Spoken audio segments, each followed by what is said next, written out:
Bayangkan seorang pria bertubuh tinggi, gagah, dan sorot mata yang mampu membuat siapapun gemetar menatapnya. Suaranya lantang, langkahnya berat, dan tangannya sekeras baja. Di jalan-jalan Mekah, ia dikenal sebagai sosok yang tidak pernah ragu menghunus pedangnya demi harga diri dan keyakinannya. Orang Quraisy menyebut namanya dengan campuran kagum dan takut. Umar bin Khattab. Namun, siapa sangka sosok yang dulu berdiri sebagai musuh paling keras Islam justru kemudian menjadi perisai terkuat bagi umat Muhammad SAW. Dari pedang yang ingin menumpahkan darah Rasulullah, ia berubah menjadi tameng yang menjaga risalahnya. Dari lelaki yang menolak kebenaran, ia menjadi Al-Faruq, sang pembeda antara yang hak dan yang batil. Kisah Umar bukan sekedar kisah perubahan. Ia adalah cermin bagi siapapun yang merasa terlalu jauh dari rahmat Allah. Sebab bila Umar saja bisa luluh oleh kebenaran, maka siapapun bisa kembali kepada cahayanya.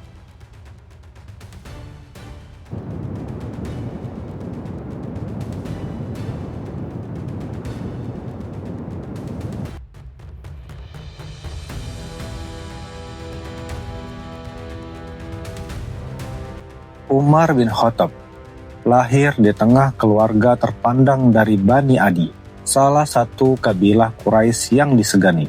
Sejak kecil, Umar terbiasa dengan kehidupan keras di padang pasir. Tubuhnya menjulang tinggi, ototnya kuat, dan wajahnya tegas. Ia terbiasa mengembala unta, menunggang kuda, serta menguasai ilmu bela diri dan syair. Di pasar-pasar Mekah, Umar tampil sebagai pria yang disegani. Ucapannya tajam, tindakannya tegas. Banyak orang Quraisy menjadikannya penengah dalam perselisihan karena keberaniannya tak diragukan. Ia juga dikenal sangat cerdas, mampu membaca dan menulis di masa ketika hanya sedikit orang yang bisa. Namun, bersamaan dengan kegagahan itu, Umar juga menyimpan sisi gelap, keras kepala, mudah tersulut amarah, dan fanatik terhadap tradisi nenek moyang Quraisy. Ketika risalah Islam datang melalui Muhammad, Umar berdiri di barisan terdepan menentang.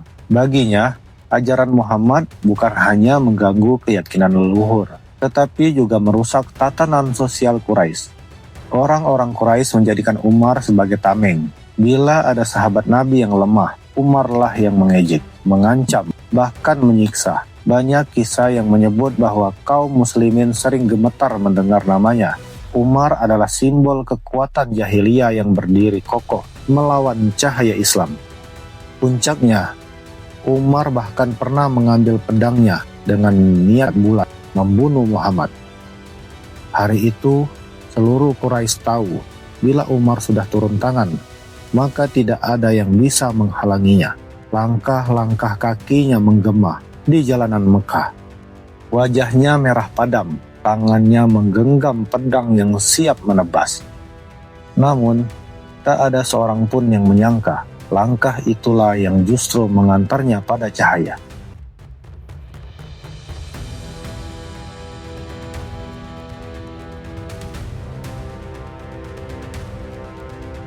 Dalam perjalanan menuju rumah Rasulullah, Umar bertemu dengan seorang Quraisy. Orang itu berkata, "Wahai Umar, sebelum engkau membunuh Muhammad, tidakkah engkau tahu bahwa adikmu sendiri, Fatimah, bersama suaminya, Sa'id bin Zaid, telah mengikuti agama Muhammad?" Kata-kata itu menghentak Umar. Amarahnya bergeser. Dengan amarah membara, ia menuju rumah adiknya.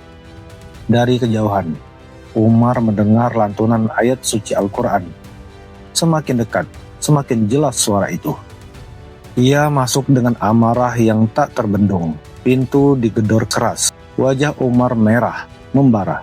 Ia memukul Sa'id bin Zaid, bahkan menampar adiknya hingga berdarah. Namun, Fatimah yang rapuh itu justru berkata dengan tegas, "Wahai Umar, lakukanlah sesukamu. Aku dan suamiku telah beriman kepada Allah dan Rasul-Nya. Tidak ada yang bisa memalingkan kami dari agama ini." Ucapan itu membuat Umar terdiam. Untuk pertama kalinya, hatinya terguncang. Sorot matanya yang tajam berubah menjadi bingung. Pandangannya jatuh pada lembaran ayat yang tadi dibaca adiknya. Dengan tangan bergetar, Umar berkata, "Berikan padaku lembaran itu." Fatimah menatapnya penuh waspada. "Engkau najis, Umar. Bersucilah dulu sebelum menyentuhnya." Umar terdiam, lalu berwudu. Setelah itu ia mengambil lembaran tersebut dan mulai membaca. "Toha, kami tidak menurunkan Al-Quran ini kepadamu agar kamu celaka, tetapi sebagai peringatan bagi orang yang takut kepada Allah." Quran Surat Toha ayat 1-3. Ayat itu menembus hatinya. Kata-kata yang sebelumnya dianggap dongeng, ini terasa seolah berbicara langsung kepadanya. Ayat itu menembus hatinya. Kata-kata yang sebelumnya dianggap dongeng, kini terasa seolah berbicara langsung kepadanya. Air mata menetes di wajah laki-laki yang selama ini ditakuti. Tanpa pikir panjang, Umar menuju rumah Arkam, tempat Rasulullah dan para sahabat berkumpul. Ketika Umar datang, para sahabat gemetar. Mereka tahu Umar datang dengan pedang. Namun, Rasulullah menyambutnya dengan tenang.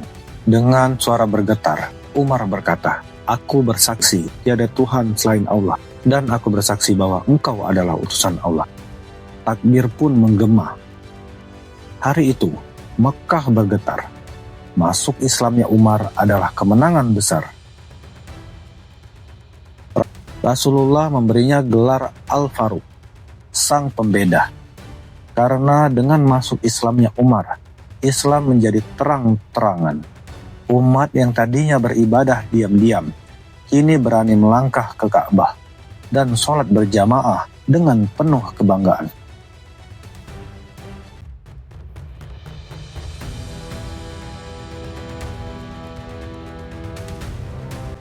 Setelah wafatnya Abu Bakar As-Siddiq, umat Islam memilih Umar bin Khattab sebagai khalifah kedua.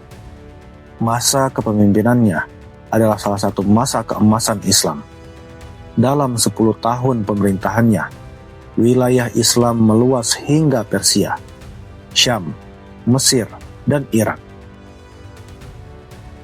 Namun, yang membuat Umar dikenang bukan hanya kejayaan militernya, melainkan keadilan dan kesederhanaannya. Umar sering berjalan malam, menyusuri jalanan Madinah tanpa pengawal. Ia ingin tahu lokasi rakyatnya dengan mata kepala sendiri. Pernah suatu malam, ia melihat seorang ibu sedang merebus air untuk menenangkan anak-anaknya yang kelaparan.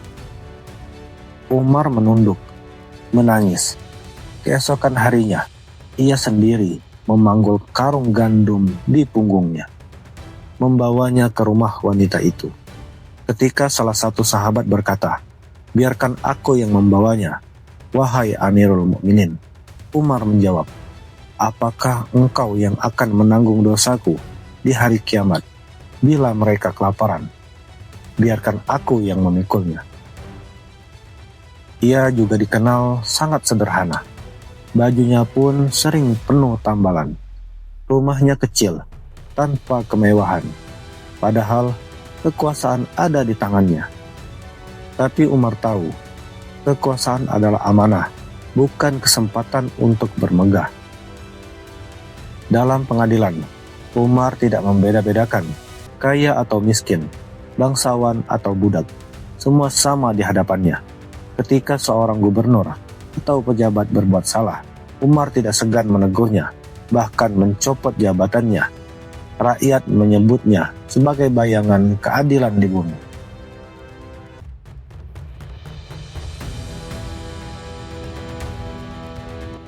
Namun, tak ada yang abadi.